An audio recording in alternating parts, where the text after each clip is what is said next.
গরম বাতাসের আযাব আসে। এই গরম বাতাসের আযাবটা এখন আসে নাই। আমি শেষ জামানার হাদিসগুলো টুকটাক গবেষণা করে মনে হচ্ছে অচিরেই গরম বাতাসের একটা আযাব আসবে বিশ্বের দিকে, এবং নাসাও এটা নিয়ে গবেষণা করছে অলরেডি। সূর্যের মধ্যে অনেক রকম বিক্রিয়া হচ্ছে, তেজস্ক্রিয় বিক্রিয়া হচ্ছে ইত্যাদি, হিলিয়াম গ্যাসের অনেক বিস্ফোরণ হচ্ছে। এগুলোর ওয়েভ বা ফ্লোটা আস্তে আস্তে পৃথিবীর দিকে ধেয়ে আসবে। নবীজি বলেছেন ফালিয়ারতাকিবু ইনদা যালিকা রিহান হামরা। এই রিহান হামরা কথাটা এই হাদিসের মধ্যে আছে। তিরমিজির 2211 নম্বর হাদিস এটা আছে। গরম বাতাস ধেয়ে আসবে পৃথিবীর দিকে, গরম বাতাসের আযাব। গরম বাতাসের আযাব আসবে, ওয়াজালজালা এবং ভূমিকম্প। অন্য হাদিসে আসছে সানাওয়াতু জালাজিল, ভূমিকম্পের বছরগুলো। আর আসছে মুতানুন শাদীদ, বড় মহামারী। আর খসফুন মানে এই যে জমিন ধসে যাওয়া, মাসখান মানে চেহারা আকৃতি বিকৃত হয়ে যাবে। আর কযফান একটা আছে, কযফান মানে পাথরের বৃষ্টি বর্ষিত হবে। এই আযাবগুলো কখন আসে? এই পাপগুলোতে মানুষ যখন লিপ্ত হয়। আর আমাকে বলেন দেখি, এই পাপগুলোতে আমরা কম বেশি লিপ্ত আছে কি নাই? আর বড় বড় বস্তুবাদী শহরগুলোতে এই পাপগুলো বেশি না? এখানে মানুষ ওই হাদিসের উপর আমল করছে। এখন কোন হাদিস? নবী সাল্লাল্লাহু আলাইহি ওয়াসাল্লামের ইন্তেকালের ৮০ থেকে ৮৫ দিন আগে একটা হাদিস তিনি বলে গেছে, একদম শেষের দিকে, জীবনের শেষের দিকে। ওই হাদিসটাকে বলে হাদিসে জিবরিল। কি বলে? নবীজিকে জিবরাইল আলাইহিস সালাম মানুষের রূপ ধরে এসে জিজ্ঞাসা করেছিলেন যে কিয়ামত কবে হবে। নবীজিকে জিবরাইল আলাইহিস সালাম মানুষের রূপ ধরে সবার সামনে জনসমক্ষে এসে জিজ্ঞাসা করেছেন কিয়ামত কবে হবে। নবীজি বলছেন মাত্র দুটো আলামত বলেছেন। কয়টা ভাই? দুইটা। একটা হচ্ছে আনতালিদাল আমাতু রাব্বাতুহা, দেখবে যখন দাসী মনিবকে জন্ম দিচ্ছে। দাসী মনিবকে জন্ম দিচ্ছে মানে কি? সমাজের ন্যায় অন্যায়, হক বাতিল, হালাল হারাম, এই যে মানদণ্ড সব উল্টে যাবে।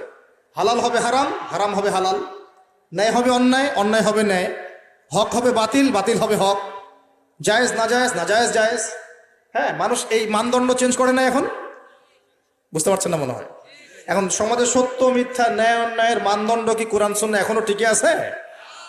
এখন মানুষ নিজে যেটা ন্যায় মনে করে সেটাই ন্যায়, নিজে যেটাকে অন্যায় মনে করে সেটা অন্যায়, নিজে যেটাকে ভালো মনে করে সেটা ভালো, নিজে যেটাকে খারাপ মনে করে সেটা খারাপ। আল্লাহ যেটাকে হালাল করে দিয়েছেন মানুষ হারাম করে নিচ্ছে, আল্লাহ হারাম করে দিয়েছেন মানুষকে হালাল করে নিচ্ছে। হচ্ছে কি নাই গোলা? তো এই যুগ চলে আসে নাই যে দাসী মনিবকে জন্ম দিচ্ছে না? মানে মানদণ্ড উল্টে গেছে। আমার কথা কি বুঝতে পারেন? মানদণ্ড উল্টে গেছে। জিনিস ভালো মন্দের, ন্যায় অন্যায়, হক বাতিলের মানদণ্ড উল্টে গেছে। বলেন তো সত্য মিথ্যার মানদণ্ড কি? আমার বুদ্ধি না আল্লাহর ওহী? কোনটা? সত্য মিথ্যা, ন্যায় অন্যায়, হক বাতিলের চূড়ান্ত মানদণ্ড কি? আমার বুদ্ধি নাকি আল্লাহ পাকের কোরআন সুন্নাহ? কোনটা? কিন্তু সমাজে কি সেটাই বাস্তবায়িত আছে 100%? 50%ও কি আছে? তো এই সমস্যাটা কি চলছে কিনা? তার মানে কি আমাদের এই বড় আলামতটা আমরা দেখছি কিনা? দেখছি। গেল দুই নাম্বারটা নবী বলছেন আনতারাল হুফাতাল উরাতাল আলাতা রিয়া আশাই ইয়াতাতাওয়ালুনা ফিল বুনিয়ান।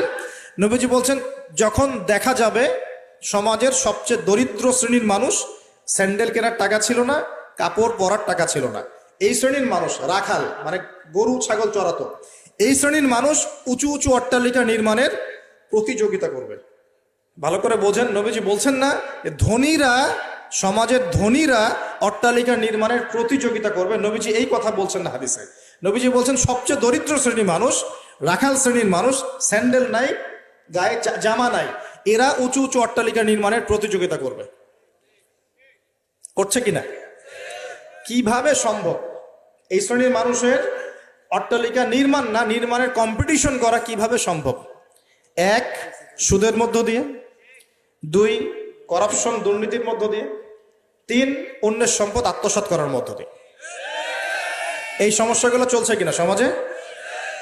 এরাই যখন 10-20 তলা বিল্ডিং উঠাবে তখন তো আর মানুষকে মানুষই মনে করবে না। বুঝতে পারছেন না মনে হয়?